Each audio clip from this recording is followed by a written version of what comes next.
Wala kang silbi, Flor. Isang palamunin na hindi marunong mag-isip, kundi ang magpakakulog sa kusina at magmukhang katulong sa harap ng mga tao. Ang mga salitang iyon ni Alejandro ay tila isang malupit na hagupit ng latigo na bumaon sa pandinig ni Flor de Liza.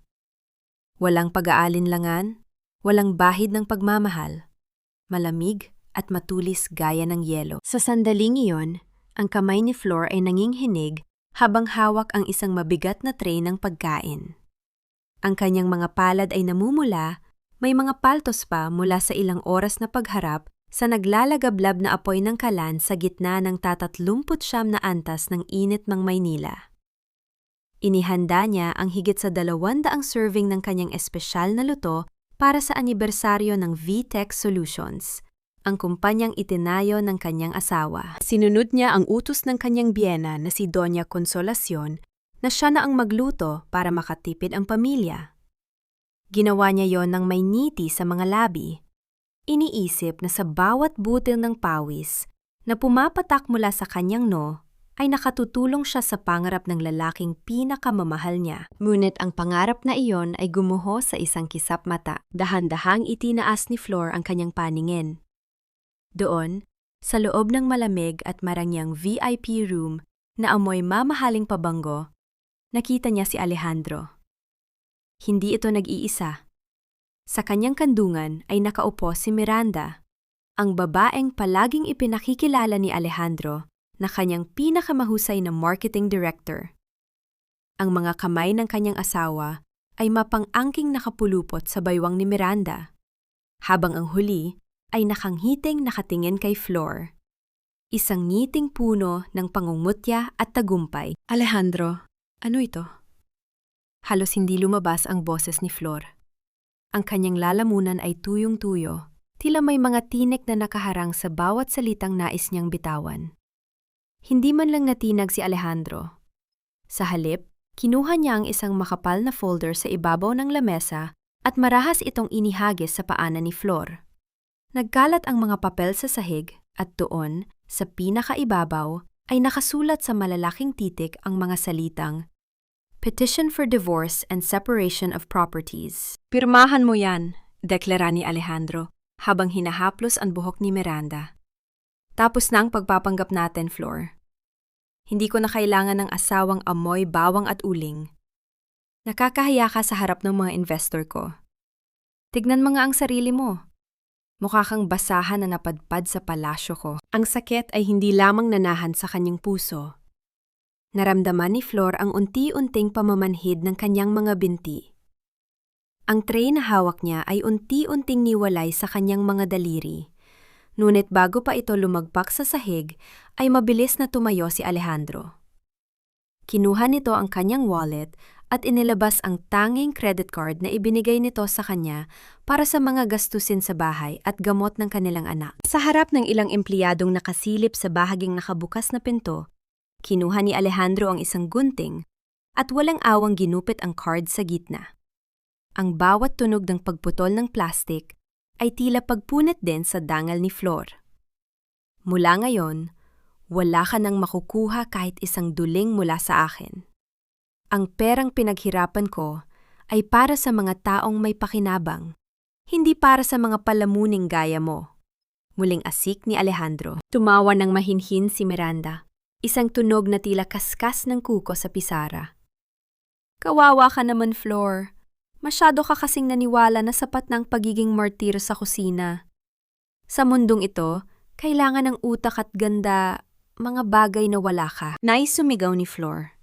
Nais ning itanong kung nasaan ang hustisya para sa 10 taon ng kanyang pagsisilbi, para sa mga gabing hindi siya natutulog, para lamang alagaan ang kanilang anak na may sakit sa puso, para sa mga ari-ari ang isinuko niya nung ikinasal sila. Ngunit ang tanging lumabas sa kanyang mga mata ay ang mga luha, mainit, masagana, at puno ng pait.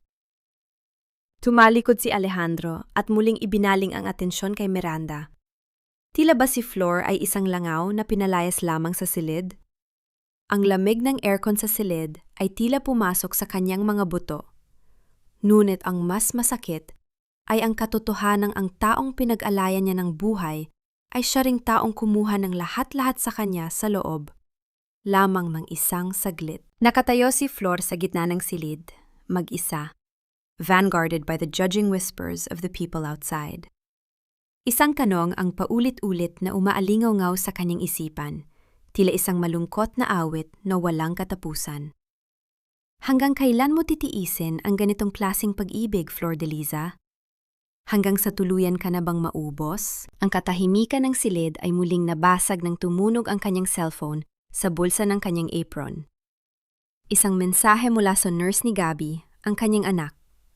Ang kanyang kamay na nanginginig ay bahagyang humigpit sa tela ng kanyang suot. Isang masamang balita ang tila naghihintay na lalong dumurog sa kanyang naghihingalong mundo. Ang isang babaeng marunong tumanaw ng utang na loob ay hindi nagpapakita ng ganyang asal sa harap ng kanyang pamilya, Flordeliza. Huwag mong kalilimutan kung saan ka galing bago ka namin pinulot sa kalsada. Ang boses ni Doña Consolacion ay hindi pa sigaw. Ngunit ang bawat salita ay may bigat ng isang tipak ng bato na unti-unting dumadagan sa dibdib ni Flor. Nakatayo ang matandang babae sa dulo ng pasilyo. Suot ang kanyang mamahaling itim na terno at hawak ang isang dekalibreng rosaryo na gawa sa ivory. Ang bango ng insenso at mamahaling pabango na laging bumabalot sa kanya ay tila naging lason sa ilong ni Flor. Kakalabas pa lamang ni Flor mula sa VIP room. Ang kanyang puso ay nagkakarambola sa kaba, hindi dahil sa divorce papers na iniwan sa sahig, kundi dahil sa mensaheng nabasa niya sa kanyang luma at basag na cellphone. Ma'am Flor, tumataas po ang lagnat ni Gabby. Kanina pa po siya nanginginig, ang sabi ng nurse. Mama, kailangan ko pong pumunta kay Gabby.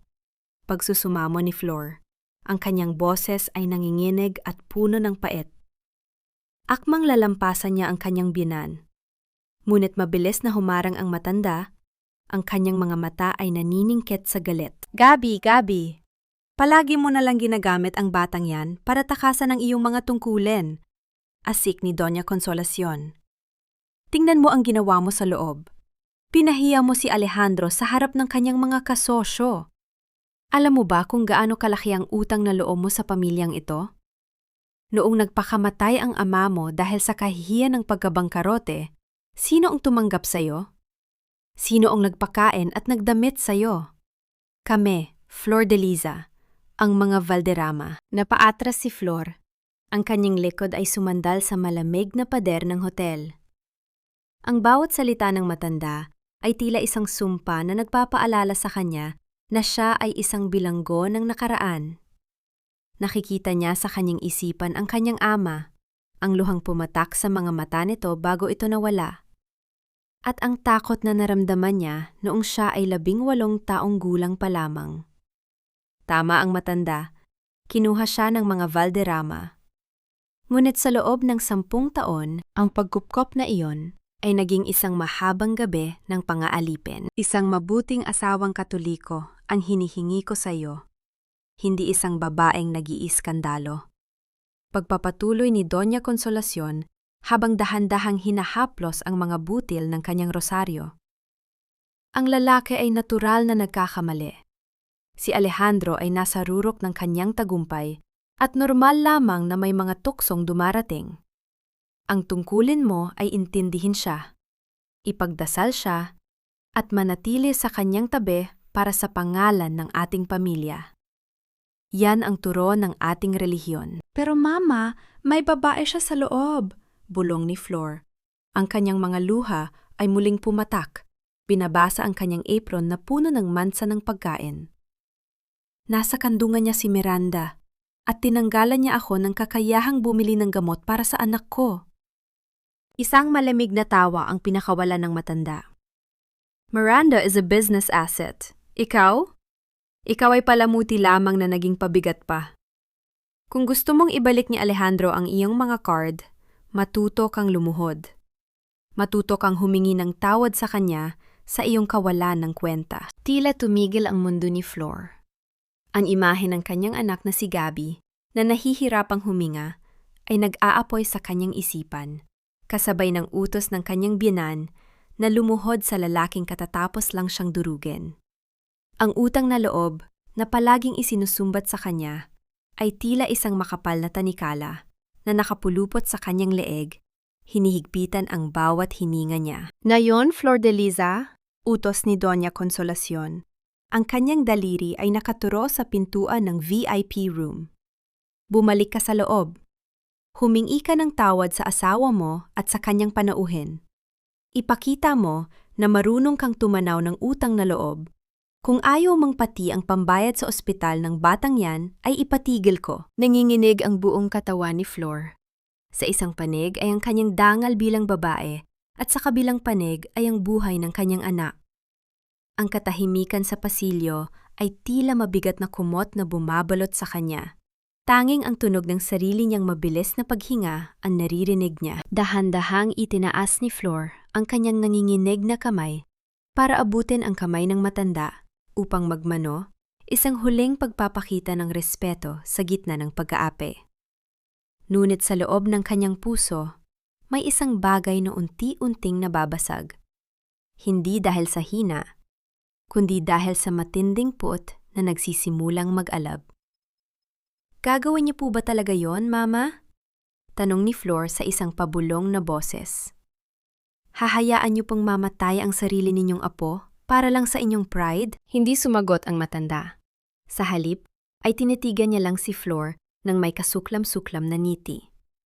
Ang kanyang cellphone ay muling nag-vibrate sa kanyang bulsa. Sa pagkakataong ito, hindi lang ito mensahe. Isang tawag ito mula sa ospital.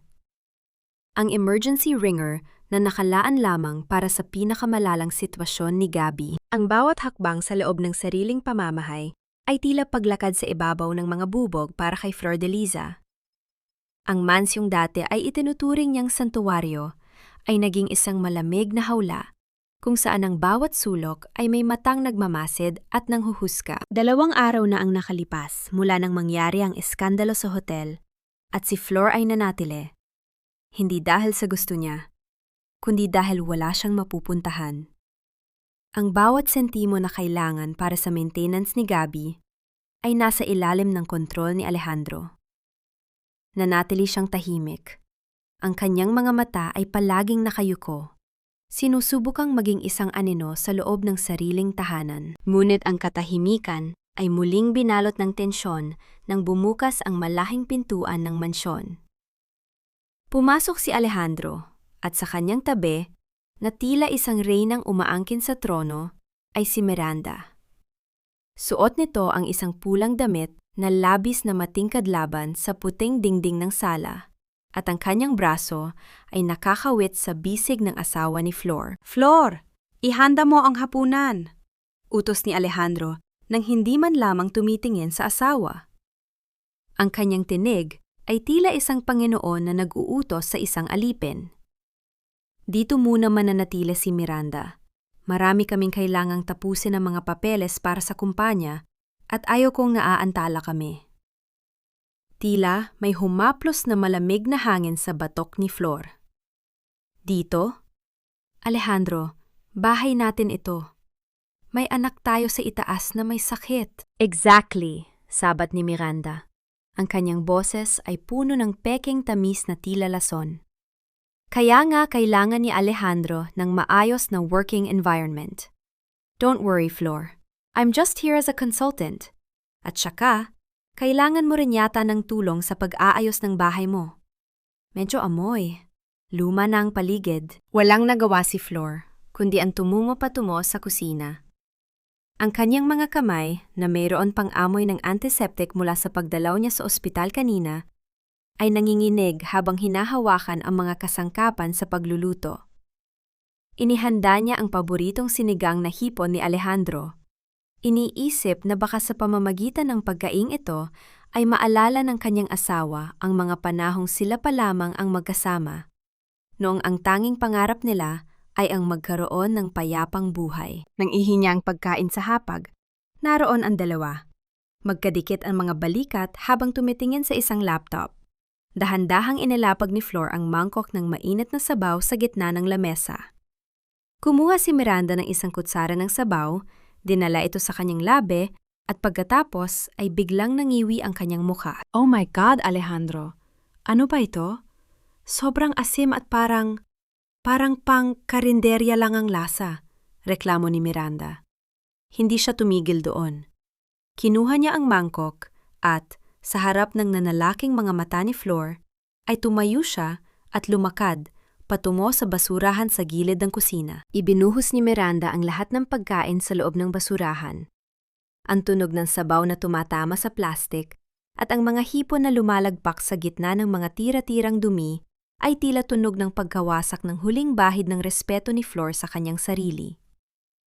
Ayaw ni Alejandro ng madumi at mumurahing pagkain, Flor. Sa susunod, matuto kang sumunod sa standards ng pamilyang ito. Sabi ni Miranda habang pinupunasan ang kanyang mga kamay ng tissue, tila ba may nadampot siyang maduming bagay? Hindi nakapagsalita si Flor. Ang kanyang paningin ay nakapako sa basurahan sa pagkaing pinaghirapan niyang lutuin sa gitna ng kanyang pagod at puyat. Nilingon niya si Alejandro. Umaasang magagalit ito o kahit man lamang pagsasabihan ang kanyang kasintahan. Ngunit si Alejandro ay nanatiling nakatitig sa kanyang laptop. Tila walang nakitang mali sa ginawa ni Miranda. Linisin mo yan, Flor, at mag-order ka na lang ng pagkain sa labas. Gamitin mo ang barya na iniwan ko sa ibabaw ng ref. Malamig na sabi ni Alejandro. Habang dahan-dahang lumuluhod si Flor para pulutin ang mga talsik ng sabaw sa sahig, narinig niya ang mahinang bulungan ng dalawa na tila hindi nila alintana ang kanyang presensya. Nakuha mo na ba ang pirma niya sa huling page? Tanong ni Miranda sa isang pabulong na boses, ngunit sapat na para marinig ni Flor. Hindi pa. Kailangan muna nating makuha ang tiwala niya bago natin ipakita ang dokumentong yon. Sagot ni Alejandro.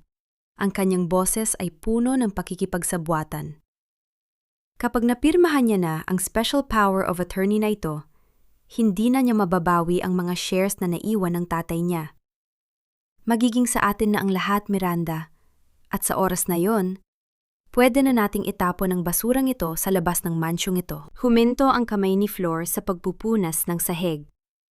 Ang dokumentong binabanggit nila, ang mga shares ng kanyang ama, ay tila isang kidlat na gumuhit sa kanyang alaala. Nanatili siyang nakayuko. Ang kanyang buhok ay tumatabing sa kanyang muka. Itinatago ang mga matang, biglang nagbago ang ningning. Mula sa luha ng pait, isang bagong uri ng determinasyon ang nagsimulang mabuo sa kanyang kalooban. Ang silid ni Gabby ang tanging sulok sa mansyong iyon na hindi pa tuluyang nalalason ng pot at kasinungalingan. Sa loob ng 4 na dingding na may mga guhit ng ulap at bituin, tila humihinto ang malupit na mundo para kay Flor de Liza. Dahan-dahan siyang pumasok. Iniwan ang amoy ng itinapong sinigang at ang mapanuyang tawa ni Miranda sa likod ng pintuan. Lumapit siya sa munting kama, kung saan mahimbing na natutulog ang kanyang 6 na taong gulang na anak. Ang mukha ni Gabby ay maputla, halos kasing kulay ng puting unan na kanyang kinahihimlayang. Ang bawat paghinga ng bata ay mabigat, tila may malaking pasanin ang maliit na dibdib na kailangang iangat sa bawat saglit. Naupo si Flor sa gilid ng kama at hinaplos ang malambot na buhok ng anak. Dito, sa katahimikan ng gabi, hinahayaan niyang pumatak ang mga luhang kanina pa niya, pilit na ibinabaon sa kanyang kalooban. Gagaling ka, anak, bulong niya. Ang kanyang boses ay tila isang dalangin na pilit na umaakyat sa langit. Pangako ni Mama, hindi tayo habang buhay na ganito. Magiging maayos din ang lahat. Nalabas tayo sa bahay na ito at hinding-hindi na tayo babalik. Inabot ni Flor ang munting kamay ni Gabby. Napansin niya ang panghinginig ng kanyang sariling mga daliri. Ang mga salitang narinig niya mula kina Alejandro at Miranda tungkol sa mga shares ng kanyang ama ay tila isang liyab na nagbibigay ng init sa kanyang nanlalamig na pag-asa. Kung totoong sinasabi nila, hindi siya isang palamunin. Hindi siya isang katulong na basta-basta na lamang pwedeng itapon sa basurahan. Siya ang may-ari ng kumpanyang kinatatayuan ni Alejandro. Ang papa mo, Gabby. Nakalimutan na niya tayo. Patuloy ni Flor sa kanyang mahinang pakikipag-usap sa tulog na bata. Pero huwag kang mag-alala. Ang dugo ng lolo mo ang nananalaytay sa iyo. Hindi tayo susuko. Kinuha niya ang isang basang bimpo at dahan-dahang pinunasan ang noo ni Gabi. Ang init ng balat ng bata ay tila nagpapapaso sa kanyang palad. Alam ni Flor na kailangan na ni Gabi ng operasyon sa lalong madaling panahon. Ngunit ang bawat pakiusap niya kay Alejandro ay nauuwi lamang sa pang-iinsulto. Biglang kumilos si Gabi. Ang kanyang mga pilik mata ay nanginig at dahan-dahan niyang iminulat ang kanyang mga mata. Isang mahinang ngiti ang sumilay sa kanyang mga labi nang makita ang muka ng kanyang ina. Mama! Ang paos na tinig ng bata ay tila musika sa pandinig ni Flor. Bakit ka po umiiyak? Inaaway ka po ba ulit ni Papa? Mabilis na pinunasan ni Flor ang kanyang mga pisingi at pilit na ngumiti. Hindi anak, napuwing lang si Mama sa kusina. Huwag mo nang isipin yon. Ang mahalaga, narito ako. Hindi kita iiwan. Mama, pangarap ko po, kapag magaling na ako, mamamasyal tayo sa dagat. Yung walang ibang tao, tayo lang po, sabi ni Gabi. Ang kanyang boses ay unti-unting humihina habang pilit niyang hinahabol ang kanyang hininga. Oo anak, pupunta tayo sa dagat. Panonoorin natin ang paglubog ng araw at kakain tayo ng lahat ng gusto mo, pangako ni Flor, habang ang kanyang puso ay tila pinipiga sa sakit. Niyakap ni Flor ang kanyang anak ng mahigpit. Isiniksik ang kanyang muka sa munting leeg nito. Dito niya nararamdaman ang tanging dahilan kung bakit pa siya humihinga. Ngunit sa gitna ng kanilang pagyayakap, naramdaman ni Flor ang biglang paninigas ng katawan ni Gabi. Ang munting kamay na humahawak sa kanyang braso ay biglang bumitaw. Ang mga mata ni Gabi ay tila nawala ng pokus at unti-unting tumirik, habang ang kanyang bibig ay bahagyang bumukas. Ngunit, walang tunog na lumalabas. Gabi? Gabi, anak! Ang tinig ni Flor ay napuno ng takot. Iniyog niya ang bata, ngunit walang reaksyon. Ang katahimikan ng silid ay biglang napalitan ng tunog ng mabilis na pagtibok ng puso ni Flor. Ang hininga ni Gabi ay tila tuluyang naputol at ang kanyang munting katawan ay dahan-dahang nawalan ng lakas, naging malamig at malambot sa mga bisig ng kanyang ina. Gabi! Alejandro! Tulalo! Ang anak ko!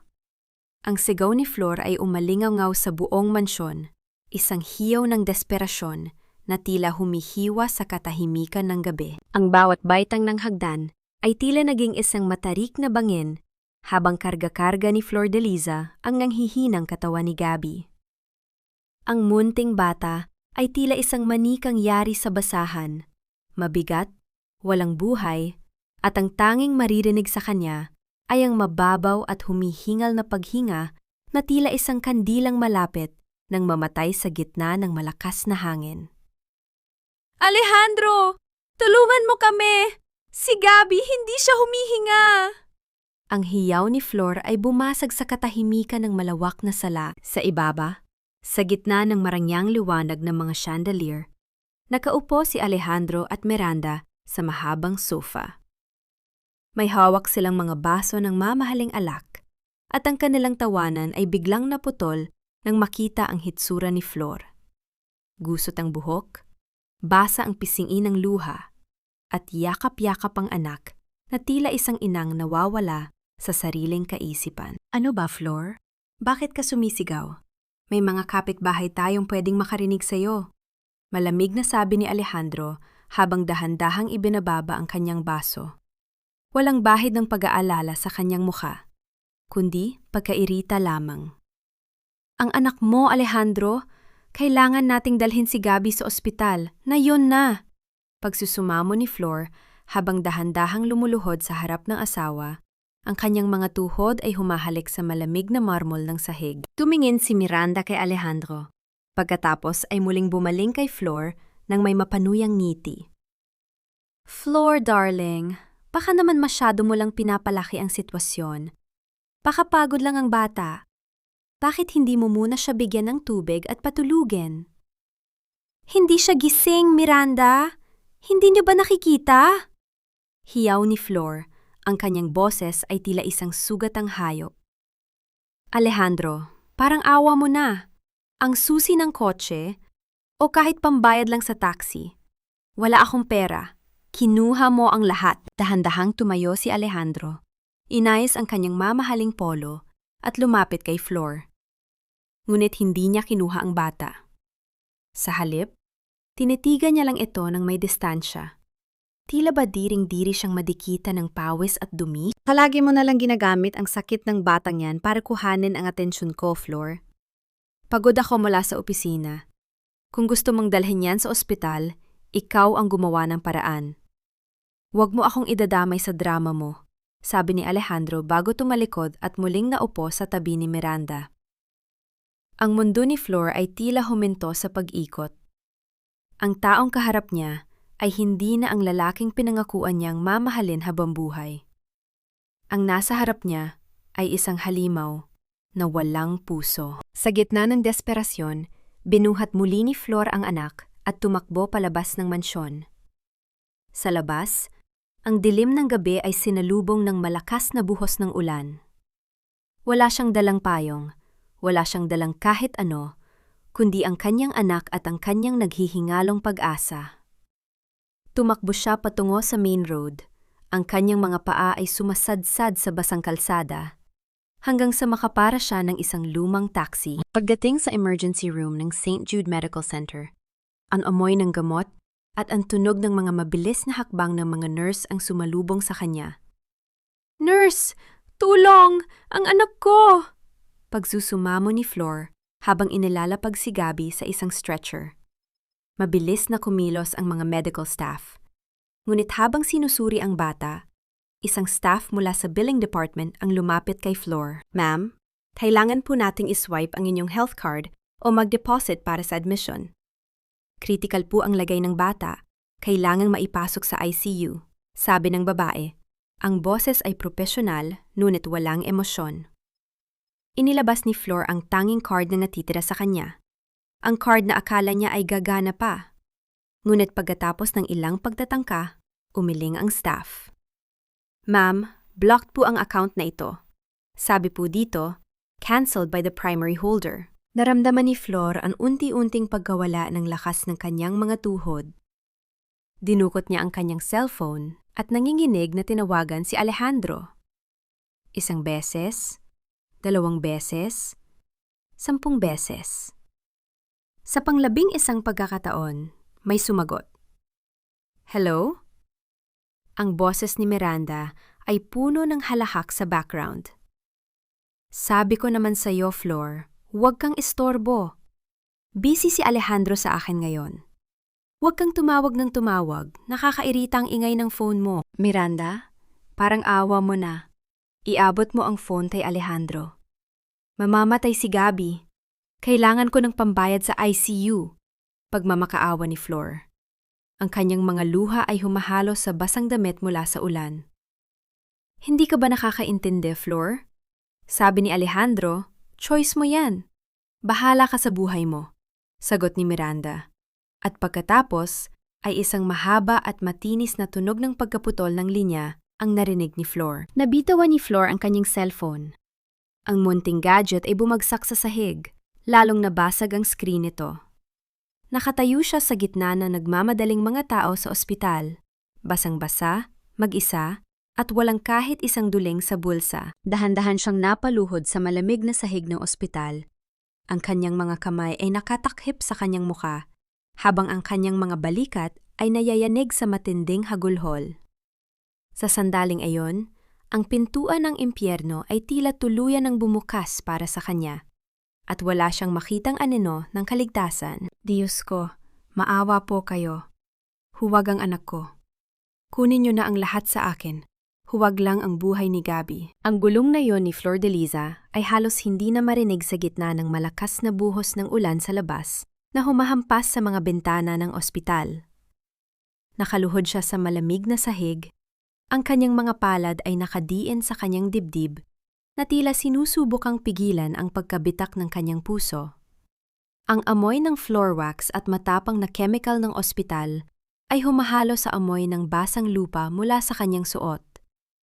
Sa harap niya, ang stretcher kung saan nakahiga si Gabby ay nananatiling nakatigil sa pasilyo. Isang malupit na paalaala na sa mundong ito, ang buhay ay may katapat na halaga. Pasensya na po talaga, ma'am. Pero kailangan po muna nating maayos ang down payment bago namin siya mailipat sa ICU. Ang tinig ng nurse ay puno ng pag-aalinlangan. Ngunit bakas ang pagsunod sa mahigpit na patakaran ng institusyon. Sa gitna ng kanyang paghagulhol, isang anino ang dahan-dahang lumapit at tumayo sa kanyang harap. Ang mga sapatos nito ay makintab at ang bawat hakbang ay may hatid na awtoridad. Dahan-dahang iniyangat ni Flor ang kanyang namumugtong mga mata. Isang matandang lalaki na may mapuputing buhok, suot ang isang dekalibreng Amerikana, ang nakatitig sa kanya ng may halong lungkot at pagkamangha. Tumayo ka, iha. Hindi sa sahig na ito matatapos ang laban mo. Ang boses ng matanda ay malalim at kalmado, tila isang angkla sa gitna ng nagangalit na bagyo sa kalooban ni Flor.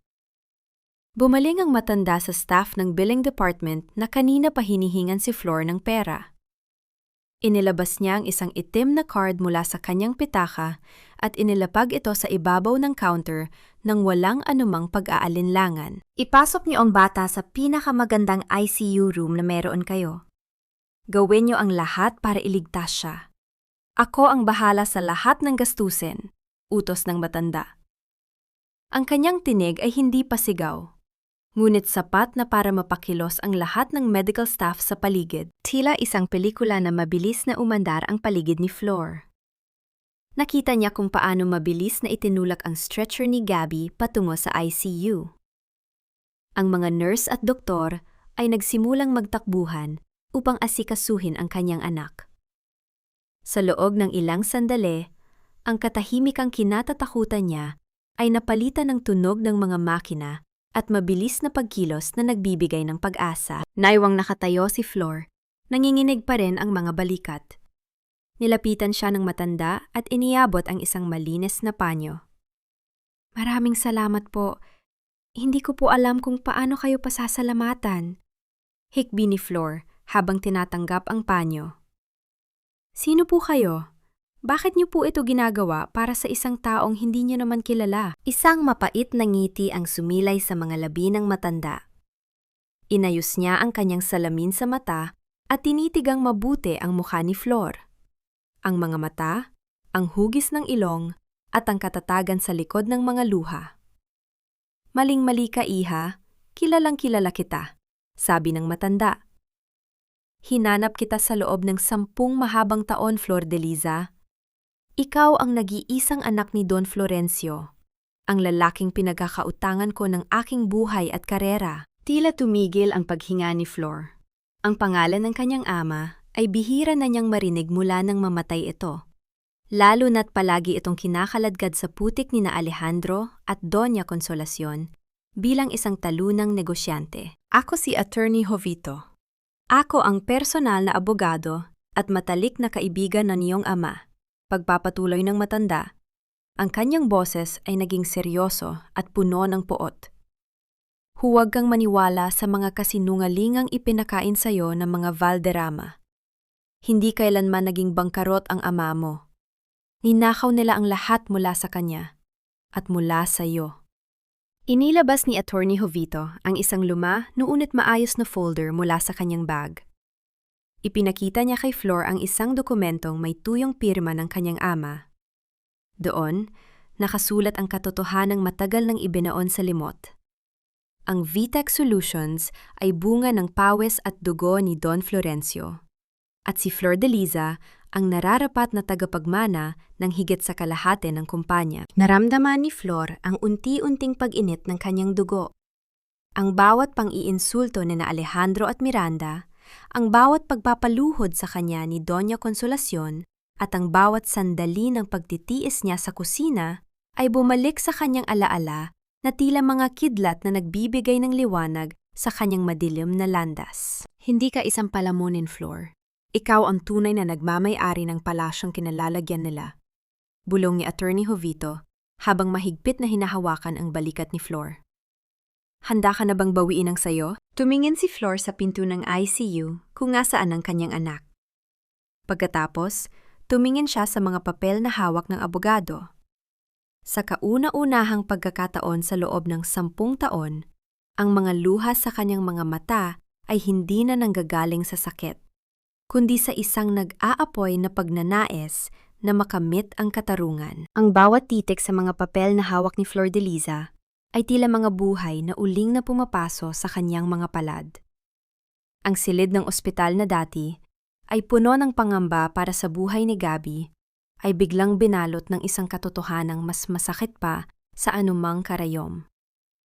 Sa harap niya, si Attorney Jovito ay tahimik na naghihintay.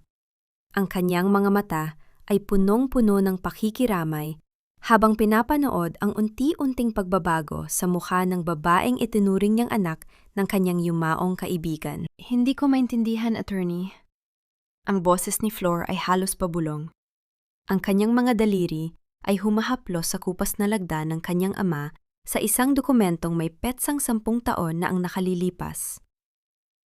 Sabi ni Alejandro, sabi ni Doña Consolacion, namatay si Papa na baon sa utang. Sabi nila, kinuha nila ako dahil wala na kaming kahit anong ari-arian. Na ang VTEC ay itinayo ni Alejandro mula sa wala. Isang mabigat na buntong hininga ang pinakawala ni Jovito. Inayos niya ang pagkakasunod-sunod ng mga papel sa ibabaw ng lamesa. Ang tunog ng mga papel na nagkikiskisan sa katahimikan ng gabi ay tila isang babala. Ang V sa VTEC Flor ay hindi para sa Valderrama. Ito ay para sa Victory, ang pangalang ibinigay ng iyong ama, si Don Florencio, sa kanyang pinakamalaking proyekto bago siya pumanaw, paliwanag ni Jovito. Ang kumpanyang kinatatayuan ni Alejandro ngayon ay ang kumpanyang ninakaw nila sa iyong ama nang siya ay mamatay. Gumamit sila ng mga peking dokumento ng pagkakautang. Ginamit nila ang iyong murang edad at ang iyong matinding pagdadalamhati para manipulahin ang lahat. Napatitig si Flor sa isang particular na pahina. Isang audit report ito na nagpapakita na bago pumanaw ang kanyang ama, ang kumpanya ay nasa rurok ng tagumpay. Walang utang, walang pagkalugi. Ang lahat ay isang malaking palabas na dinasenyo ni na Doña Consolacion at Alejandro. Ibig sabihin, ang utang na loob na palagi nilang isinusumbat sa akin, ang bawat pagkain na ibinibigay nila, ang bawat damit na isinuot ko, ay galing sa sarili kong pera? Tanong ni Flor. Ang kanyang boses ay nagsisimulang gumaralgal sa galit. Higit pa doon, Flor, sabi ni Jovito. Ang kanyang tinig ay naging mas seryoso. Hinanap kita dahil sa isang particular na sugnay sa testamento ni Don Florencio. Ang 51% ng shares ng kumpanya ay hindi maaring galawin o ilipat hanggat hindi sumasapit ang iyong ika-28 kaarawan o maliban na lamang kung magpapakasal ka sa isang taong pinagkakatiwalaan ng board. Tila isang malakas na kidlat ang gumuhit sa isipan ni Flor. Naalala niya kung paano siya niligawan ni Alejandro noong siya ay nangungulila pa sa kanyang ama. Ang mga matatamis na salita, ang mga pangakong poprotektahan siya, at ang pagmamadali nitong pakasalan siya sa West kahit wala pa silang sapat na pagkakakilala. Inisip niya ang bawat haplos ni Alejandro na dati ay itinuturing niyang pagmamahal.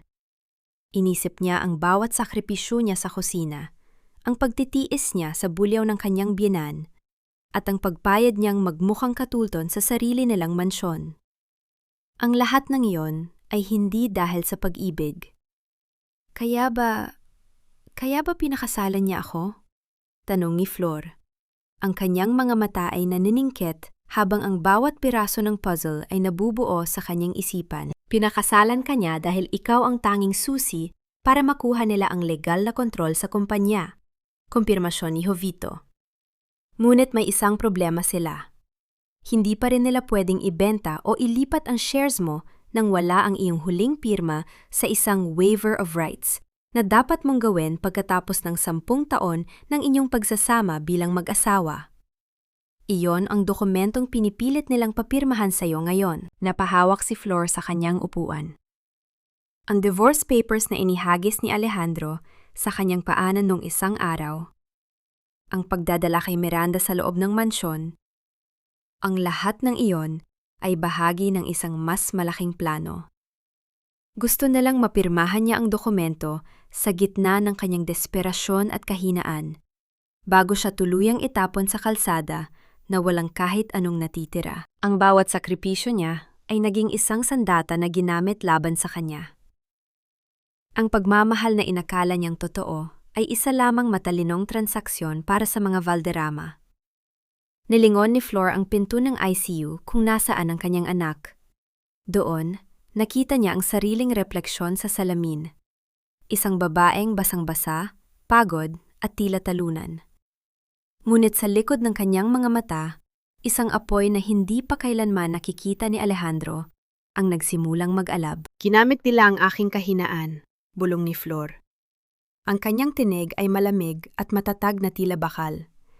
Ngayon, gagamitin ko ang kanilang kasakiman para ubusin sila. Tumingin siya kay Attorney Jovito nang may panibagong lakas.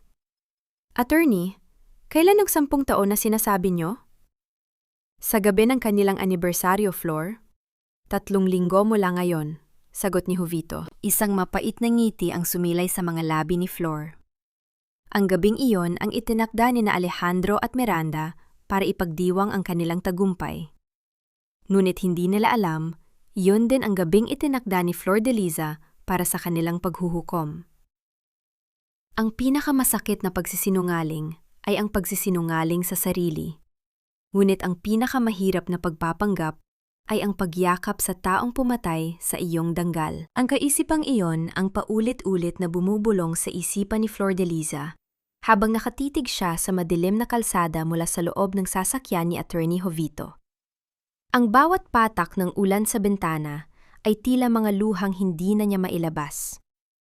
Sa loob ng ICU, ligtas na at mahimbing na natutulog si Gabby sa ilalim ng pangangalaga ng mga pinakamahusay na doktor, salamat sa abogado ng kanyang ama. Ngayon, kailangan niyang bumalik sa impyernong tinatawag niyang tahanan. Sigurado ka ba rito, Flor? Tanong ni Jovito. Ang kanyang tinig ay puno ng pag-aalala habang humihinto ang sasakyan sa tapat ng naglalakihang gate ng Mansyong Valderrama. Maaari kang manatili sa amin. Delikadong balikan ng mga taong yon. Ngayong alam mo na ang totoo. Kailangan, Attorney, sagot ni Flor. Ang kanyang boses ay malamig at walang bahid ng takot. Para silang mga anay na unti-unting kinakain ang pundasyon ng buhay ko. Kung aalis ako ngayon nang walang laban, mananalo sila. Kailangan kong bumalik para sa mga ebidensya. Kailangan kong maging ang Flordeliza na kilala nila. Ang mahina, ang martir, ang bulag. Dahan-dahang bumaba si Flor sa sasakyan. Iniwan niya ang folder ng mga dokumento sa ilalim ng upuan ni Jovito. Tanging ang kanyang basang sarili at ang nag-aapoy na puot sa kanyang dibdib ang dala niya. Pagpasok niya sa sala, ang amoy ng alak at mamahaling sigarilyo ay agad na sumalubong sa kanya. Naroon sina Alejandro at Miranda, tila mga hari at reyna na nagdiriwang sa gitna ng katahimikan. Oh, look who's back! Ang mapanuyang boses ni Miranda ang unang bumasag sa katahimikan. Akala ko ba ay maglalayas ka na? Bakit bumalik ka pa? At basang-basa ka pa, amoy estero? Hindi sumagot si Flor. Nanatili siyang nakayuko, hinayaang tumulo ang tubig mula sa kanyang buhok patungo sa mamahaling carpet. Ang kanyang mga kamay ay nanginginig, hindi dahil sa lamig, kundi dahil sa matinding pagnanais na dambahan ang dalawa. Ngunit pinigilan niya ang sarili. Lumapit si Alejandro.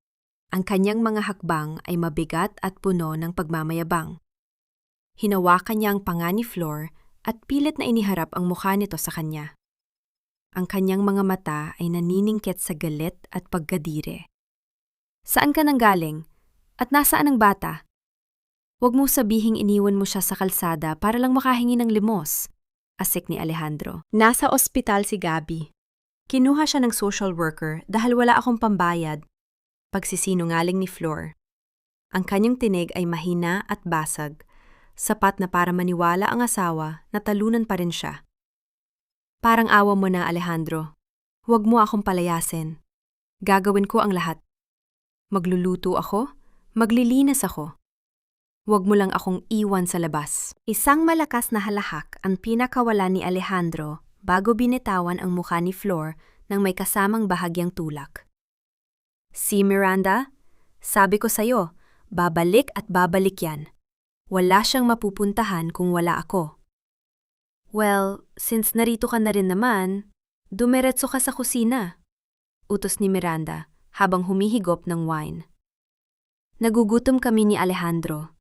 At pagkatapos, linisin mo ang guest room. Doon muna ako matutulog habang inayos ang papers para sa anniversary. Tumango si Flor nang hindi umiimik.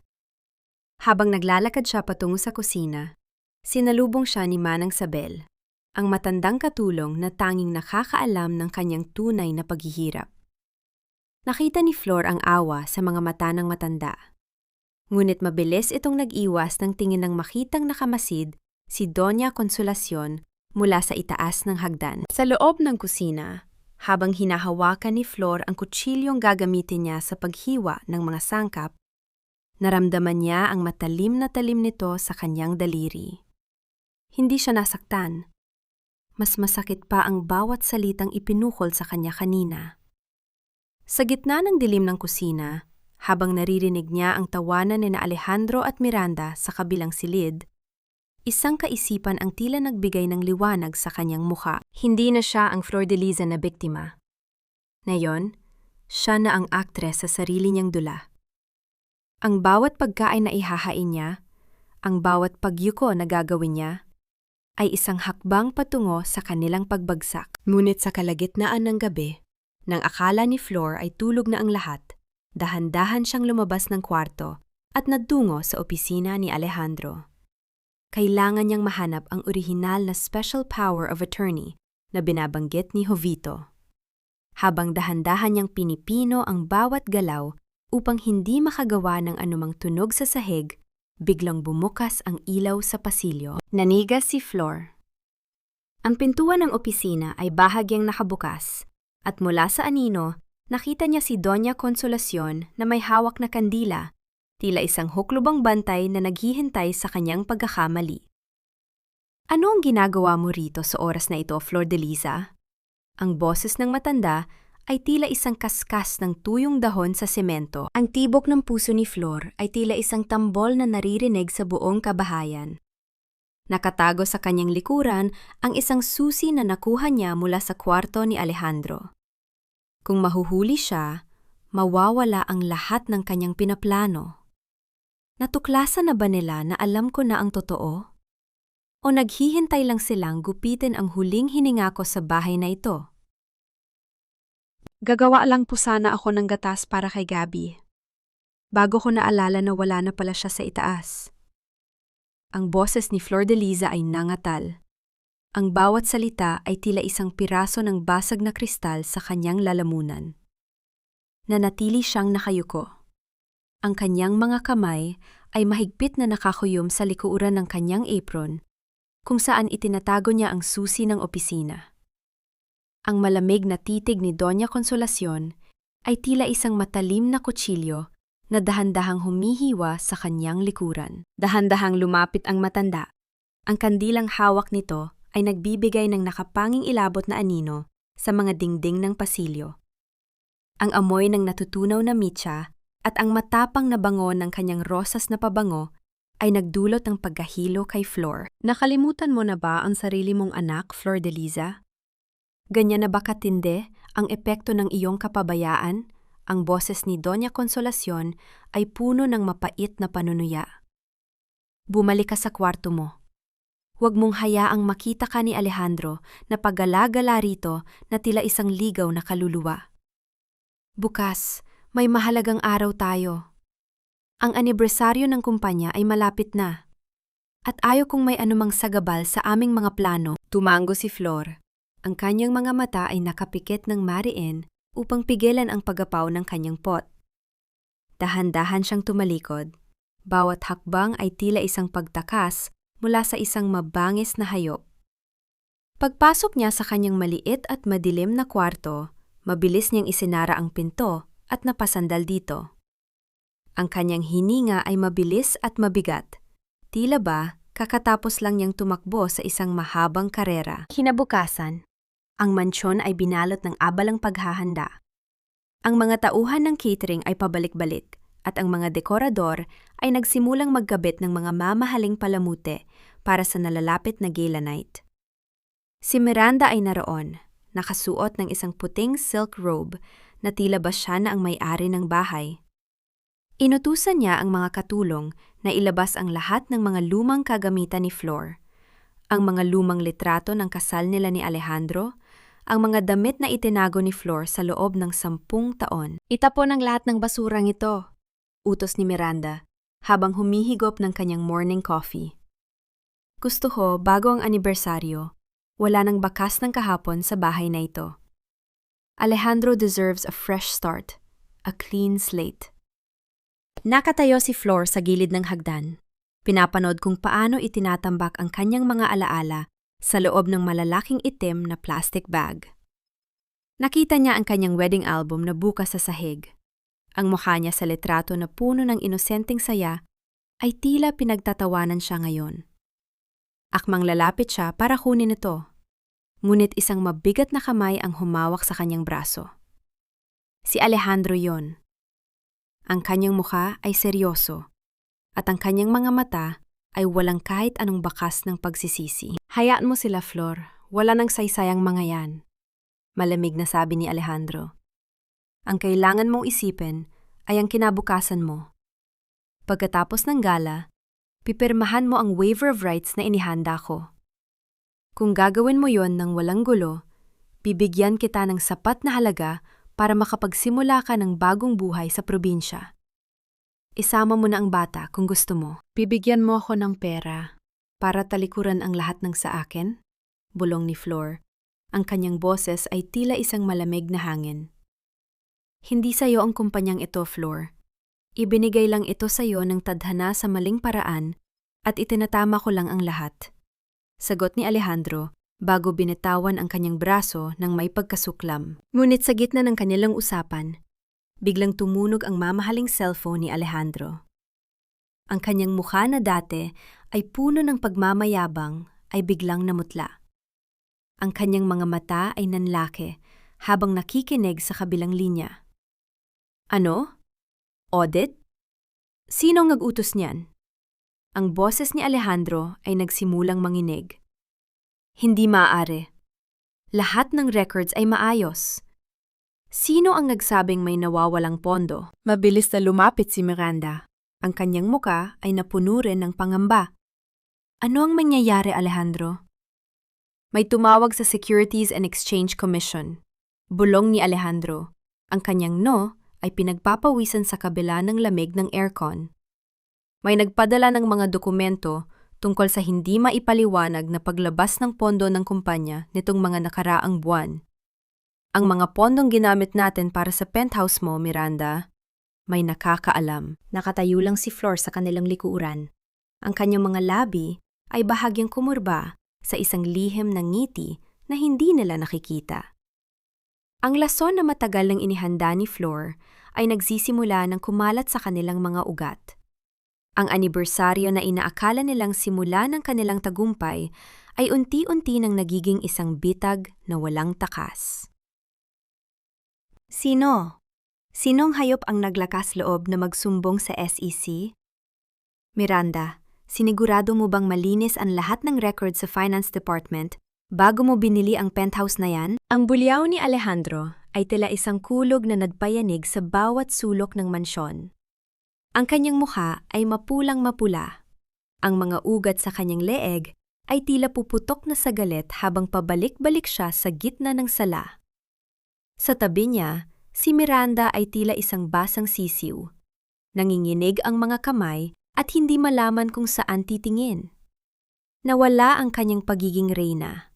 Napalitan ng isang hilaw na takot na tila lalamon sa kanyang pagkatao. Sa gilid ng silid, nakaluhod si Flordeliza.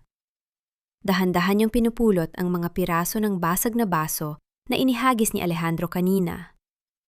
Ang bawat kilos niya ay maingat, walang imik. Tila ba isa lamang siyang bahagi ng kagamitan sa bahay na walang pakiramdam.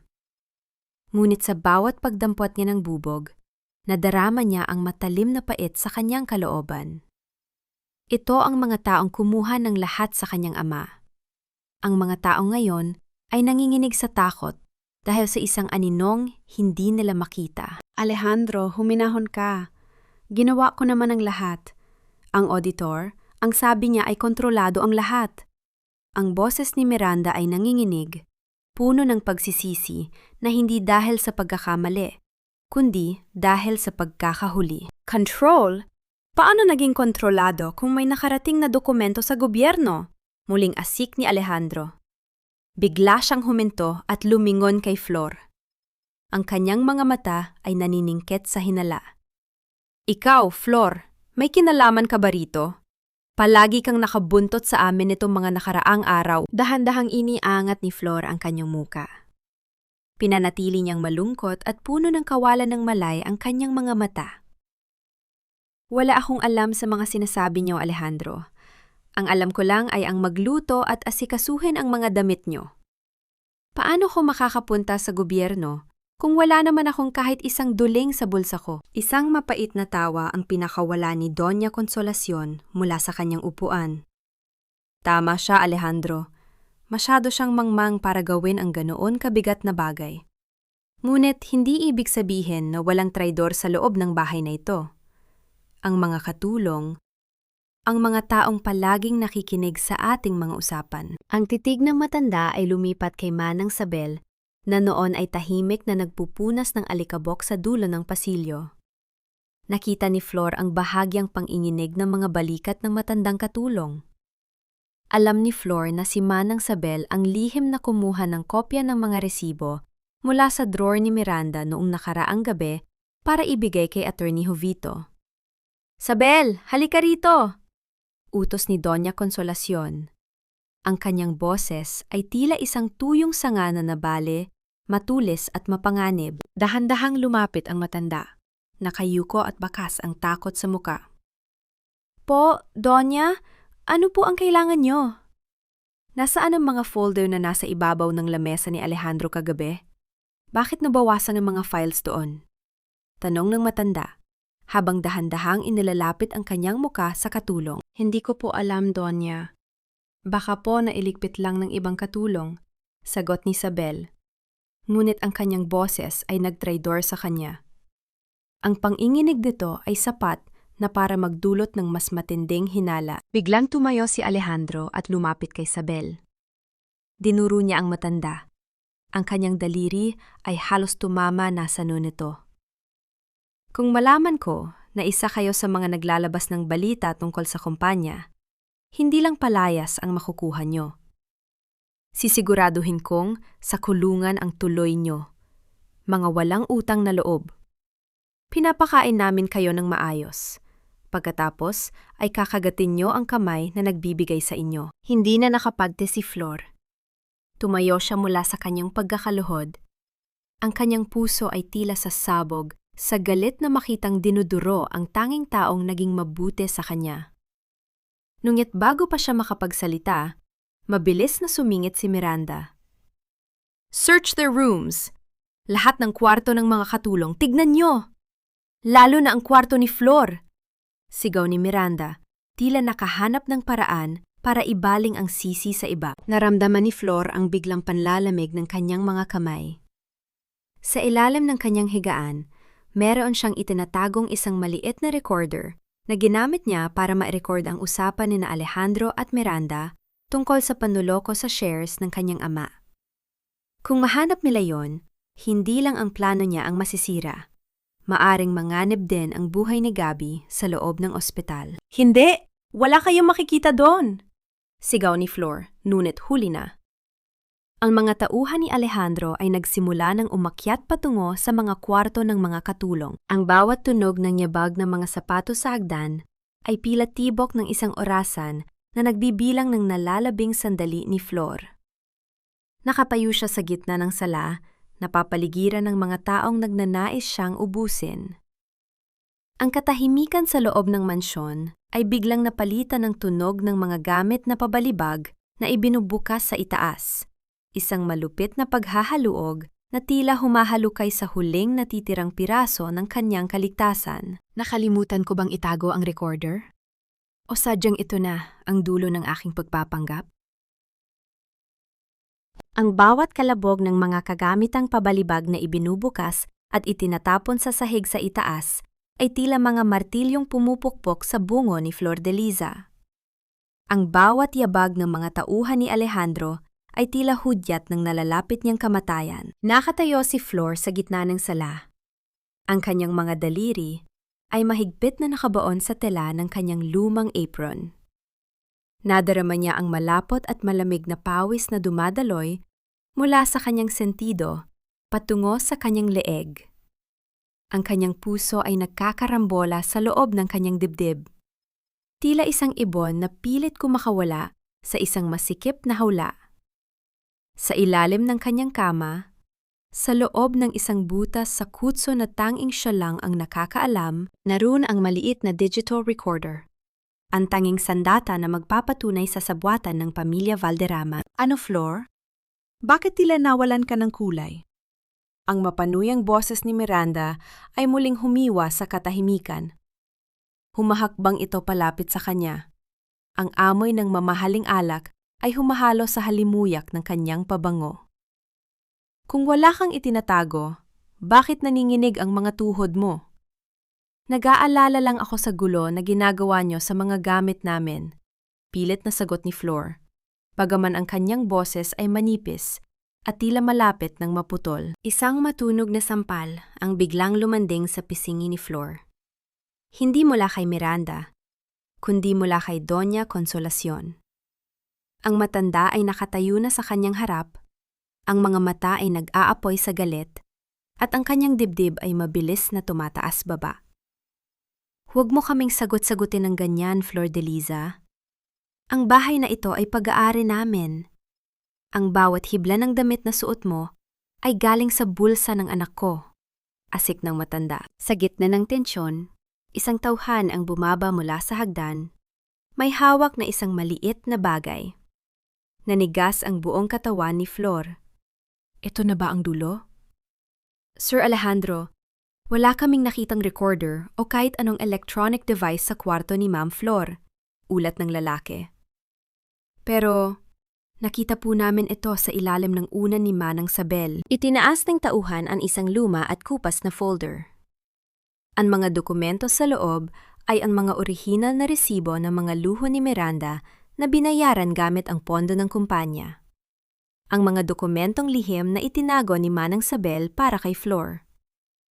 Mabilis na nilingon ni Alejandro ang matandang katulong. Ang kanyang mukha ay naging kasing dilim ng gabi. Sabel, ikaw? Ikaw na pinalaki namin sa bahay na ito? Ikaw ang nagtatraidor sa amin? Hindi po, Alejandro. Pakinggan mo ako. Ang pagsusuma mo ni Manang Sabel ay nauwi sa isang mahabang hikpi nang marahas siyang hawakan ni Alejandro sa braso. Layasan mo ang bahay na ito, na yun din! Sigaw ni Alejandro. Kinaladkad niya ang matanda patungo sa pinto. Ang bawat kaladkad ay tila pagpunit sa puso ni Flor. Gustong sumigaw ni Flor. Gustong aminin na siya ang may utos ng lahat. Ngunit ang malamig na titig ni Manang Sabel ay tumama sa kanyang mga mata. Isang senyas na nagsasabing, "Huwag, Flor, ituloy mo ang laban." Ipinagdulakan ni Alejandro si Manang Sabel, palabas ng mansyon sa gitna ng muling pagbuhos ng malakas na ulan. Ang tunog ng pagsasara ng malaking pinto ay tila pagputol sa huling ugnayan ni Flor sa kabutihan sa loob ng bahay na yon. Naiwang nakatayo si Flor sa dilim ng pasilyo, habang naririnig ang tawanan ni Miranda at Alejandro sa itaas, nagdiriwang dahil akala nila ay nahanap na nila ang traidor. Dahan-dahang pumasok si Flor sa kanyang kwarto at lumuhod sa tabi ng kanyang kama. Inabot niya ang ilalim ng kutson. Nandun pa ang recorder. Ligtas. Hinawakan ni Flor ang maliit na aparato ng may panginginig. Ngunit sa pagkakataong ito, hindi na ito dahil sa takot. Ang bawat luha na pumapatak sa kanyang mga kamay ay tila nagiging lason. Ang sakripisyo ni Manang Sabel ay hindi mawawalan ng saysay. Bukas sa gala night, Bulong ni Flor sa katahimikan. Ang kanyang mga mata ay naniningkil sa isang uri ng pot na tila apoy na hindi na muling mamamatay. Sisiguraduhin kong sa bawat patak ng ulan na dumanas kay Manang Sabel, isang hagupit ng katarungan ang tatama sa inyo. Dinampot niya ang isang lumang litrato nilang mag-ama na nakatago rin sa ilalim ng kutson. Ang ngiti ng kanyang ama ay tila nagbibigay sa kanya ng basbas. Ngunit sa labas ng kanyang pinto, narinig niya ang mahinang yabag ng mga paa. May nakikinig. Isang anino ang dahan-dahang huminto sa ilalim ng siwang ng kanyang pintuan. May nakakaalam ba na hindi pa tapos ang panganib? Ang anino sa ilalim ng pinto ay tila isang itim na dila na nagnanais lalamunin ang huling pag-asa ni Flor de Liza. Ang bawat tibok ng kanyang puso ay tila isang tambol na nagbababala ng nalalapit na pagkagunaw ng kanyang mundo. Nanatiling hindi gumagalaw si Flor. Ang kanyang mga daliri ay nakabaon sa malamig na katawan ng digital recorder. Ang liwalag mula sa pasilyo na dumadaan sa siwang ng pinto ay biglang naharangan. Isang mahabang sandali nang nakabibinging katahimikan ang namayani bago narinig ang tunog ng marahang pagkatok. Hindi ang barahas na katok ni Alejandro, kundi ang mabagal at kalkuladong katok ni Doña Consolacion. Flor de Liza, alam kong gising ka pa. Ang boses ng matanda ay tila isang malamig na bulong ng hangin sa sementeryo. Mag-ayos ka. Ayaw kong magmukha kang basahan sa harap ng mga kamera bukas. Isang pagkakamali, isang maling galaw, at sisiguraduhin kong hindi mo na makikita ang anak mo, kahit sa malayo. Narinig ni Flor ang unti-unting paglayo ng mga yabag ng kanyang biyenan. Doon lamang siya nakahinga ng malalim. Ang kanyang buong katawan ay nanginig sa pinaghalong takot at matinding galit. Ang banta sa kanyang anak, ang huling mitsa na tumupok sa anumang natitirang awa sa kanyang puso. Kinabukasan, ang Manila Grand Ballroom ay binalot ng nagniningning na liwanag ng mga kristal na chandelier. Ang bawat sulok ay pinalamutian ng mga sariwang puting rosas, mga bulaklak na tila sumisimbolo sa kadalisayan. Ngunit sa paningin ni Flor, ang mga ito ay tila mga bulaklak para sa isang libing. Naroon ang mga pinakamakapangyarihang tao sa industriya ng teknolohiya, mga mamamahayag na handang kumuha ng bawat detalye, at ang pamilya Valderrama na suot ang kanilang mga maskara ng kagalakan. Si Alejandro ay mukhang tagumpay sa kanyang mamahaling tuxedo, habang si Miranda ay nakasuot ng isang makinang na gintong gown. Tila ba ipinangangalandakan na siya na ang bagong reyna ng VTech. Si Flor, inutusan siyang magsuot ng isang luma at kupas na kulay-abong damit. Ang utos ni Alejandro ay malinaw. Maging anino ka lang sa gilid. Huwag kang magsasalita hanggat hindi ko sinasabi. Nagsimula ang programa.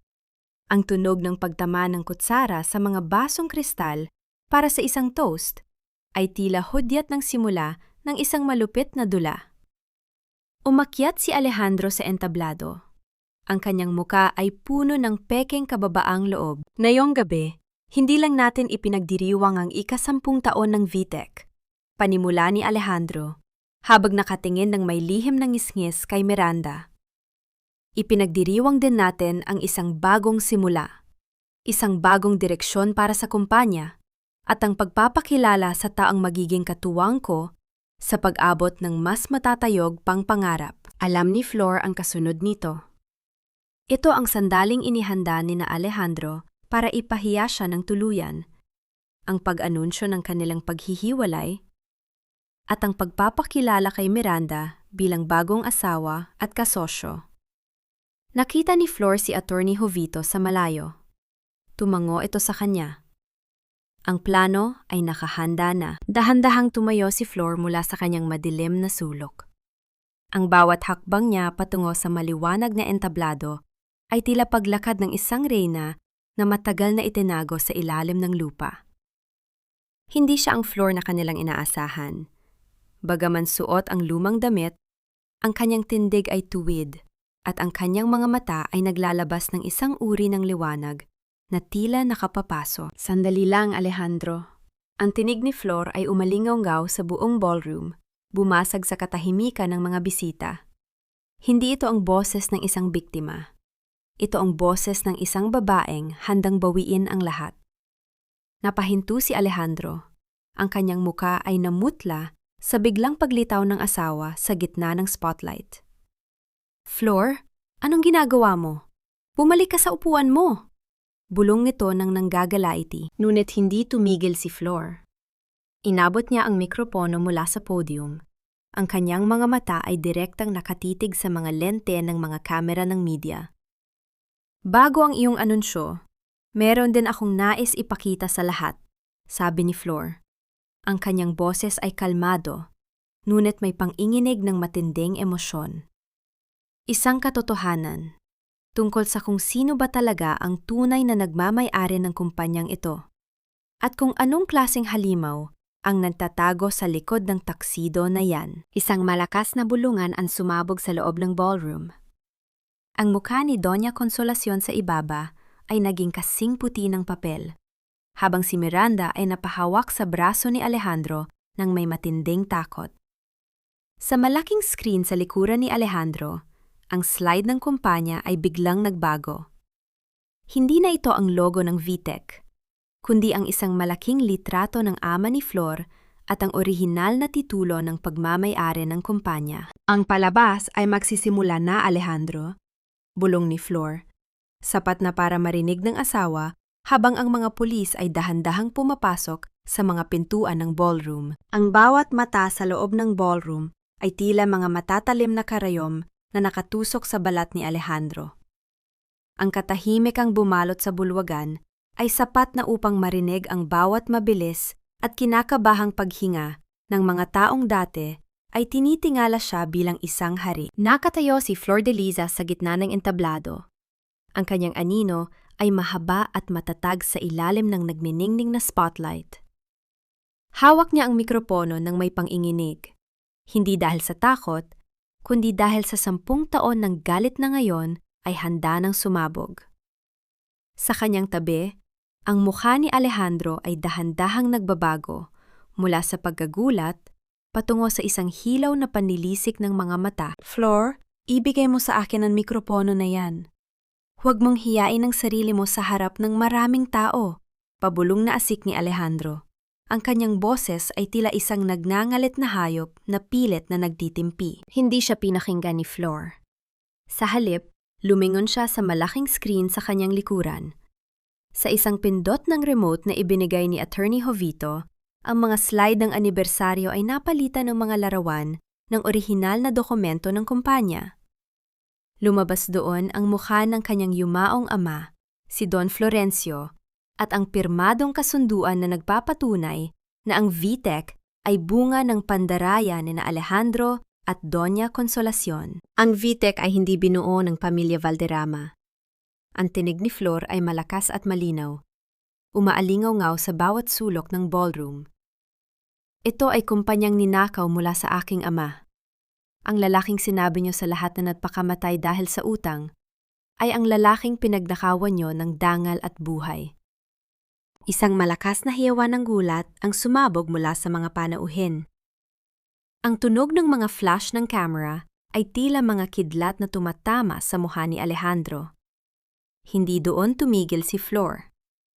Muling nagbago ang screen, ipinakita nito ang mga bank records ng mga lihim na paglilipat ng pera nina Miranda at Alejandro patungo sa kanilang personal na mga account.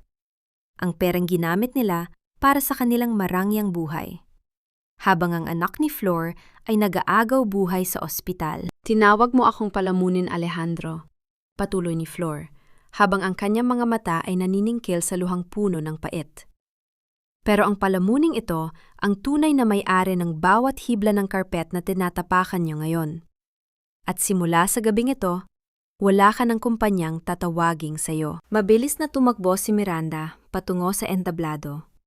Ang kanyang gintong gown ay tila naging isang kulay ng kahihiyan. "Nagsisinungaling siya. Huwag kayong maniwala sa kanya. Isang baliw ang babaeng yan," hiyaw ni Miranda.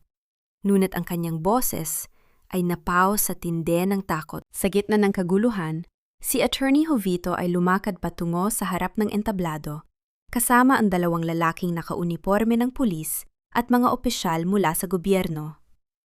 Ang tunog ng mga matitigas na sapatos sa marmol na sahig ay nagbigay ng hudyat na wala ng takas ang mga nagkasala. Alejandro Valderrama at Miranda Santos, meron kaming warrant para sa inyong pag-aresto para sa kasong lalong-lalo na ang estafa, falsification of documents, at tax evasion, ang deklara ng opisyal. Naramdaman ni Flor ang biglang panlalambot ng kanyang mga tuhod, ngunit pinilit niyang manatiling nakatayo. Nakita niya ang kanyang biyenan, si Doña Consolacion, na tila nawala ng lakas sa kanyang upuan. Ang kanyang mga mamahaling hiyas ay hindi na kayang itago ang biglang pagtanda at pangungulubot ng kanyang mukha sa tindi ng kahihiyan. Ang hiya na palagi nilang ibinibintang kay Flor ay ngayon ay lalamon sa kanilang lahat. Lalong naging maraha si Alejandro. Sinubukan niyang abutin ang leeg ni Flor. Ang kanyang muka ay puno ng matinding poot. Hinding-hindi mo ako matatalo, Flor. Akin ang lahat ng ito. Ngunit bago pa siya makalapit, mabilis siyang nahawakan ng mga pulis. Ang tunog ng pag-click ng posas ay tila pinakamatamis na musika sa pandinig ni Flor. Pinanood niya kung paano kinaladkad ang kanyang asawa at ang kalaguyo nito palabas ng ballroom sa harap ng lahat ng mga kamera ng media na kanina lang ay tinitingala sila. Naiwang nakatayo si Flor sa gitna ng entablado. Ang kanyang dibdib ay mabilis na tumataas baba. Ang bawat luha na pumapatak sa kanyang pisingi ay tila naghuhuga sa 10 taon ng dumi at sakit. Ngunit sa gitna ng kanyang tagumpay, isang mabilis na anino ang lumapit sa kanya mula sa gilid ng stage. Isang pamilyar na boses ang bumulong. Isang boses na hindi niya inaasahang maririnig pa sa gabing iyon. Sa tingin mo ba ay tapos na ang lahat, Flor de Liza? Ang tunay na laro ay magsisimula pa lamang sa labas ng pinto na ito. Ang bawat salitang iyon ay tila isang malalamig na patak ng lason na pilit dumarapo sa pandinig ni Flor de Liza. Ang tinig na iyon, mabaos, puno ng pot, at tila nanggagaling sa pinakamalalim na hukay ng kawalan ng pag-asa, ay walang iba kundi ang tinig ni Doña Consolacion. Dahan-dahang lumingon si Flor. Doon, sa anino ng makapal na kortinang pelos, nakatayo ang kanyang biyenan. Wala na ang kislap ng mga diamante sa kanyang leeg. Tangi ang naniningkit na mga mata at ang nanginginig na mga labi ang natira sa matandang babaeng dati ay itinuturing ang sarili na isang diyosa. Akala mo ba ay panalo ka na, Flor de Liza? Ang bulong ng matanda ay tila kaskas ng tuyong dahon sa semento. Sinira mo ang pangalan ng mga Valderrama. Sinira mo ang anak ko. Pero tandaan mo, ang dugong na nanalaytay sa anak mo ay dugo rin ni Alejandro. Kahit anong gawin mo, hinding-hindi mo mabubura ang katotohanang bahagi ka ng impyernong ito. Hindi kumurap si Flor. Sa halip na matakot, lumapit siya sa matanda. Ang bawat hakbang niya sa ibabaw ng makintab na sahig ay may tunog ng katatagan at kapayapaan. Ang dumi na ipinahid niyo sa pangalan ng papa ko. Iyon ang nilinis ko ngayong gabi. Doña Consolacion. Ang boses ni Flor ay mahinahon, ngunit sapat na upang mapatahimik ang matanda. Hindi ko sinira ang anak niyo. Sinira niya ang sarili niya nang piliin niyang magnakaw at manakit ng mga taong nagmahal sa kanya. At tungkol kay Gabi, ang dugo niya ay dugo ng isang mabuting tao, ang lolo niya. Wala siyang kinalaman sa kasamaan ninyo. Sa labas ng ballroom, ang ingay ng mga sirenang pulis ay tila isang orkestra na nagtatapos sa isang mahaba at madilim na dula. Nakita ni Flor kung paano kinaladkad si Alejandro at Miranda patungo sa mga naghihintay na sasakyan. Ang bawat flash ng kamera mula sa mga reporter ay tila humahalukay sa bawat sulok ng kanilang madilim na lihim. Wala ng maskara. Wala ng itinatago. Nilapitan ni Attorney Jovito si Flor at dahan-dahang ipinatong ang kanyang kamay sa balikat nito. Tapos na ang unang bahagi, Flor. Ang hustisya ay nagsisimula pa lamang. Ang lahat ng ari-ariang nanakaw nila ay unti-unti nang ibabalik sa'yo. Naramdaman ni Flor ang biglang pagdaloy ng hangin sa kanyang dibdib. Isang malalim at malayang hininga na 10 taon niyang ipinagkait sa sarili. Ngunit sa gitna ng kanyang tagumpay, ang tanging nasa isip niya ay ang munting bata na naghihintay sa kanya sa puting silid ng ospital. Attorney Jovito, kailangan ko nang pumunta sa anak ko, bulong ni Flor. Mabilis na tinahak ni Flor ang daan palabas ng hotel. Iniwan niya ang karangyaan, ang mga bulong ng mga taong dati ay hinahamak siya at ang mga guho ng pamilya Valderrama. Sumakay siya sa sasakyan at nagpahatid sa ospital. Ang bawat ilaw ng kalsada na nadadaanan nila ay tila mga bituin na bumababa sa lupa upang gabayang siya patungo sa tunay na kayamanan ng kanyang buhay. Pagdating sa ospital, ang katahimikan ng pasilyo ay sinalubong siya ng isang kakaibang pakiramdam. Hindi na ito ang katahimikan ng takot, kundi ang katahimikan ng paghilom. Dahan-dahan niyang binuksan ang pinto ng silid ni Gabby. Doon, sa gitna ng mga makinang tumutulong sa kanyang paghinga, nakita ni Flor ang munting bata na dahan-dahang iminulat ang kanyang mga mata. Walang lagnat, walang panghinginig, tanging ang inosenteng tingin ng isang anak na naghihintay sa kanyang ina. Mama, ang mahinang boses ni Gabby ay tila musika na nagpagaling sa lahat ng sugat sa kaluluwa ni Flor. Lumapit si Flor at nanginginig na hinawakan ang munting kamay ng anak. Ang init ng balat ni Gabby ay tila nagbigay ng bagong buhay sa kanyang nanlalamig na mundo.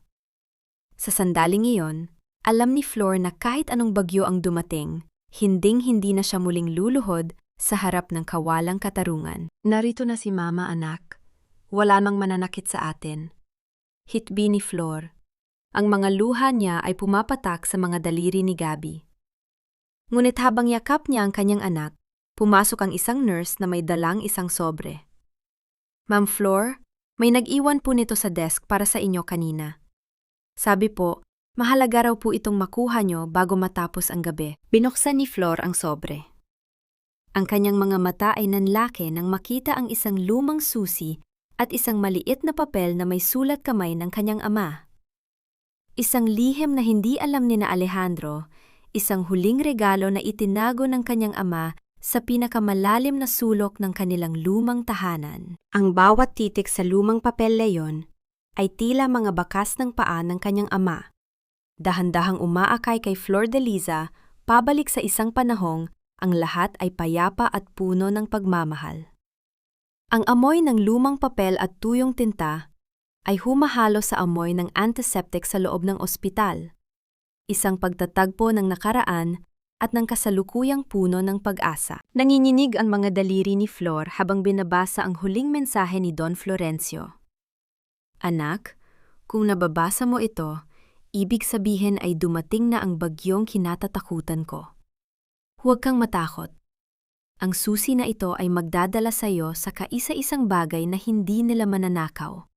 Ang katotohanang itinago ko sa likod ng ating lumang painting ng mga bulaklak sa ating silid-aklatan. Kinabukasan, sa unang pagkakataon matapos ang 10 taon, bumalik si Flor sa lumang mansyon ng mga Valderrama.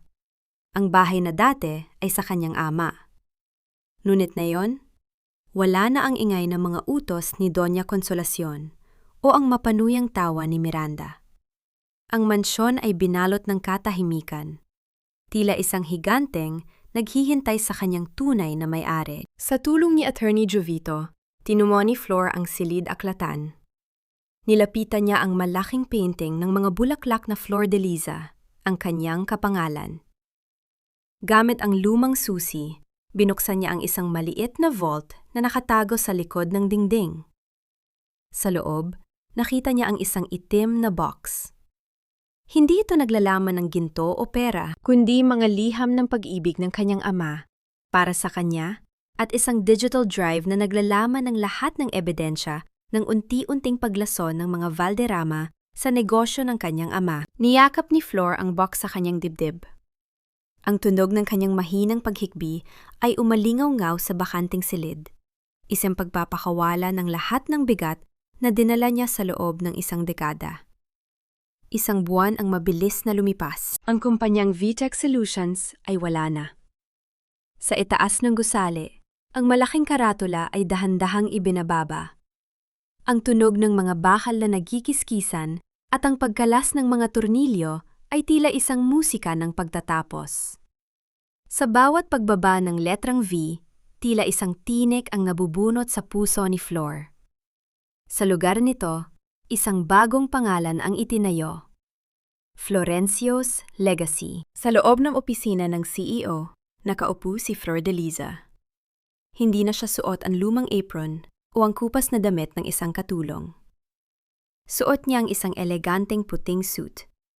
Ang kanyang buhok ay maayos na nakapusod at ang kanyang mga mata ay nagniningning sa talino at determinasyon. Sa kanyang harap, nakatayo si Manang Sabel na ibinalik niya sa trabaho, hindi na bilang katulong, kundi bilang tagapamahala ng foundation na itinayo ni Flor para sa mga inang biktima ng pang-aabuso. Ma'am Flor, handa na po ang lahat para sa unang medical mission natin. Ang boses ni Manang Sabel ay puno ng kagalakan. Salamat, Manang. Siguraduhin nating walang inang kailangang lumuhod para lang sa gamot ng kanilang anak. Sagot ni Flor nang may matamis na ngiti. Samantala, sa likod ng rehas ng kulungan, si Alejandro at Miranda ay nahaharap sa habambuhay na pagkakakulong. Ang kanilang mga ari-arian ay kinumpiska at ang kanilang pangalan ay naging kasing kahulugan ng pagtataksil at kasakiman. Si Doña Consolacion naman ay naiwang mag-isa sa isang maliit na paupahang kwarto. Ang kanyang mga mamahaling iyas ay naibenta na lahat para sa mga abogado na hindi rin naman sila naisalba. Ang hiya na kinatatakutan niya ay tuluyan ang naging anino ng kanyang bawat gabi. Hapon na nang magtungo si Flor sa baywalk ng Maynila. Ang hangin mula sa dagat ay malambot na humahaplos sa kanyang mukha. Kasama niya si Gabby, na ngayon ay masigla nang naglalakad at humahabol sa mga ibon sa dalampasigan. Ang bawat hakbang ng bata sa buhangin ay tila isang himala na ipinagkaloob sa kanya ng langit. "Mama, tignan mo! Ang ganda ng araw!" Sigaw ni Gabby, habang nakaturo sa paglubog ng araw na kulay, kahel at lila. Lumuhod si Flor at niyakap ang kanyang anak mula sa likuran. Ipinatong niya ang kanyang baba sa balikat ni Gabby, habang pinagmamasdan ang dahan-dahang paghalik ng araw sa dagat. Ang bawat alon na humahampas sa pampang ay tila naghuhugas sa huling bakas ng kanyang mga pait. "Oo, anak, napakaganda," bulong ni Flor. "Dahil sa wakas, malaya na tayo. Malaya na tayong magmahal ng walang takot at mabuhay ng may danggal." Ang katahimikan ng hapon ay binalot ng isang uri ng kapayapaan na tila isang mainit na kumot. Tapos na ang laban. Ang reynang binaliwala ay muling isinilang. Hindi sa gitna ng karangyaan, kundi sa gitna ng katotohanan at tunay na kaligayahan. Ang sikat ng araw sa unang umaga ng tag-araw ay tila isang banayad na haplos ng pag-asa sa balat ni Flor de Liza. Wala na ang malulupit na bagyo ng kahapon, at ang bawat hininga na kanyang pinakakawalan ay hindi na may bakas ng pait, kundi ng isang malalim at payapang kalayaan. Nakatayo si Flor sa harap ng puntod ng kanyang ama, si Don Florencio. Ang paligid ay tahimik, tanging ang malambot na huni ng mga ibon sa kalapit na puno at ang marahang pagaspas ng mga dahon sa hangin ang naririnig. Inilapag niya ang isang bungkos ng sariwang bulaklak na Flor de Liza sa ibabaw ng puting marmol. Ang bawat talulot ng bulaklak ay nagniningning sa ilalim ng liwanag, tila sumasalamin sa dangal na muli niyang nabawi para sa kanilang pamilya. "Papa, sa wakas, tahimik na ang lahat," bulong ni Flor. Ang kanyang boses ay tila isang panalangin na natupad. "Hindi lang ang kumpanya ang nabawi ko rin ang sarili ko. Ang babaeng pilit nilang ginawang katulong ay ang babaeng nagpatunay na ang kabutihan ay hindi kailanman kahinaan."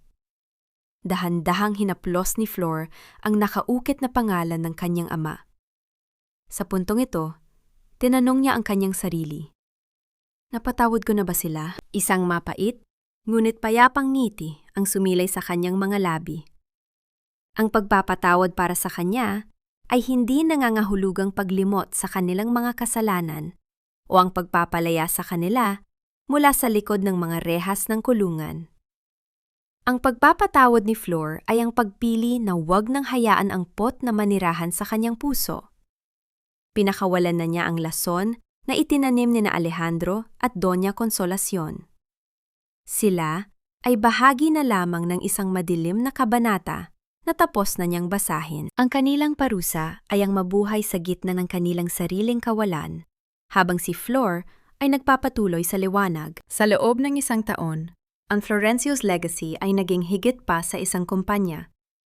Ito ay naging isang tahanan para sa mga inang biktima ng pang-aabuso, isang paaralan para sa mga batang nagnanais ng magandang kinabukasan, at isang simbolo ng katarungan sa buong bansa. Si Attorney Jovito at Manang Sabel ay nanatili sa kanyang tabi, hindi lamang bilang mga katrabaho, kundi bilang ang pamilyang pinili niya mula sa gitna ng kanyang mga pagsubok. Isang hapon, habang naglalakad si Flor sa hardin ng kanilang bagong tahanan, lumapit sa kanya si Gabby. Ang bata ay mukhang napakalakas na. Ang kanyang mga pisingi ay mapula at puno ng buhay. Wala na ang mga makina. Wala na ang takot sa bawat hininga. "Mama, look! Ang daming butterflies!" Ang masayang sigaw ni Gabby, habang hinahabol ang mga makukulay na pakpak sa hangin. Niyakap ni Flor ang kanyang anak. Isang yakap na puno ng katiyakan na hinding-hindi na muling magugutom o masasaktan ang munting bata. Doon niya nahanap ang tunay na pyongwa o kapayapaan. Sa gitna ng simpleng tawanan, sa init ng sikat ng araw, at sa katotohanang ang kanyang sakripisyo ay nagbunga ng isang bagong buhay. Ang aral na iniwan ng kanyang kwento sa mga pusong nakikinig ay malinaw.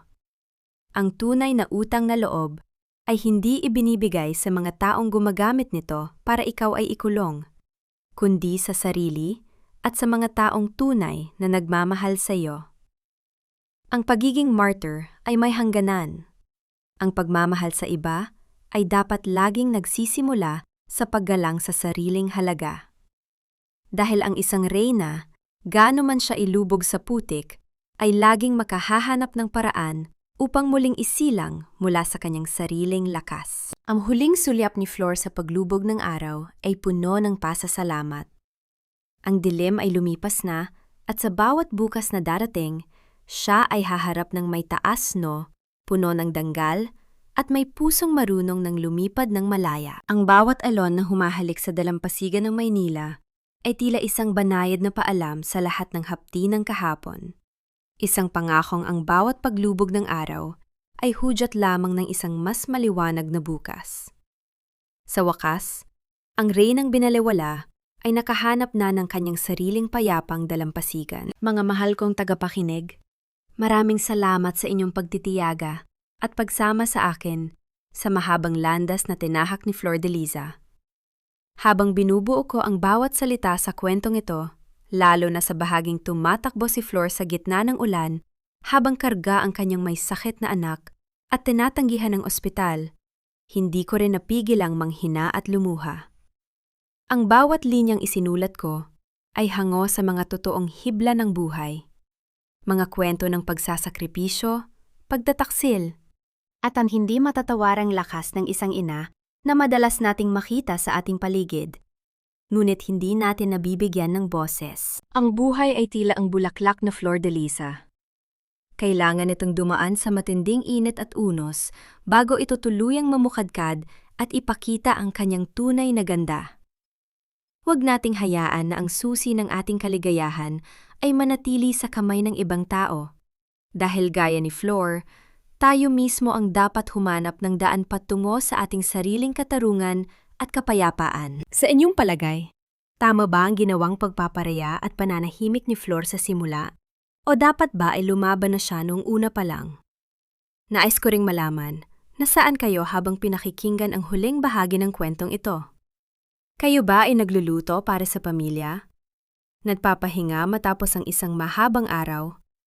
O marahil ay kasalukuyang naglalaba? Kahit ano pa ang inyong ginagawa, Naway naging kasama ninyo ang kwentong ito sa inyong mga sandali. Huwag po nating kalimutang i-like at i-share ang ating kwento para maabot pa ang ibang mga kababaihang nangangailangan ng inspirasyon. Mag-iwan din kayo ng inyong komento at kwento ng inyong sariling pagbangon dahil dito sa ating channel, palaging may mga taong handang makinig at umunawa sa inyo. Hanggang sa muli nating pagkikita sa susunod na kwento ng buhay at pag-asa. Patuloy tayong maging matatag at manatiling maganda ang loob. Pamagat ng kwento. Ang muling pagsilang ng reyna. Ang pagbangon ni Flordeliza.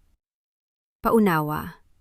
Ang lahat ng mga tauhan at sitwasyon sa kwentong ito ay kathang-isip lamang, nilikha para sa layuning libangan at upang maghatid ng positibong mensahe.